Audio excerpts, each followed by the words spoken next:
Mayor Mark Bowden, who is on the phone with us right now from neighboring Danbury. Mr. Mayor, what can you tell us about this situation, about the potential injuries? Well, at this point, our hospital is treating 3 victims here in Danbury. There'll be a presser at 1 o'clock that the press will be able to attend to get more details in terms of what happened. Obviously, our hearts and prayers go out to the folks, the victims and the families of the victims right now. And it's a difficult time for everybody in the greater Danbury area. All of our schools here in Danbury have a heightened police awareness and presence, as well as all the regional schools in the area. So we're working on it hard and offering all the assistance we can to Newtown. Mr. Mayor, you mentioned the 3 victims at the hospital. What can you tell us about them? Are they teachers? Are they students? I can't discuss who they are and the nature of their injuries. I will tell you, though, that some of the injuries are rather serious. But other than that, I can't discuss it.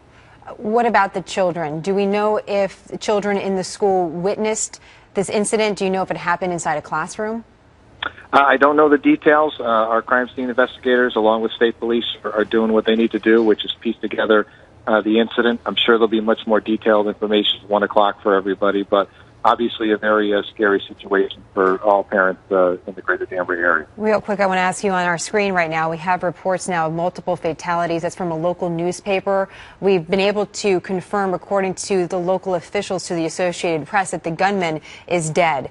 Do you know of any other fatalities?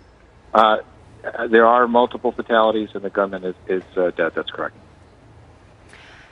The multiple fatalities, again, we can't identify the people involved, of course, and we understand we want to be respectful of that. And Mr. Mayor, we appreciate the information that you can provide to us. Can you take us back to what you do know transpired this morning? Perhaps give us an idea of what happened early on? Well, obviously the shooting took place earlier this morning. I will say Newtown, the town of Newtown, their administrative team did a tremendous job at managing a very difficult situation. They're obviously very tied up right now, and probably we'll be talking a little bit later about the steps that they took. But every community since 9/11 in this area has an action plan as it relates to whether it's a school shooter or whether it's a mass casualty event. We drill it all the time. We practice it all the time. The kids practice it all the time. And that's why we do these things for these tragic situations. We're ready for them. So. And we see your response, by the way. I mean, the response looks overwhelming on the ground with state and local police. Have you heard of any motive for the shooting? All of that is still open to investigation, but certainly something that I think we'll find out as the afternoon goes on. And just getting back to the fatalities at this time, what can you tell us about the fatalities? Can you give us any information on whether or not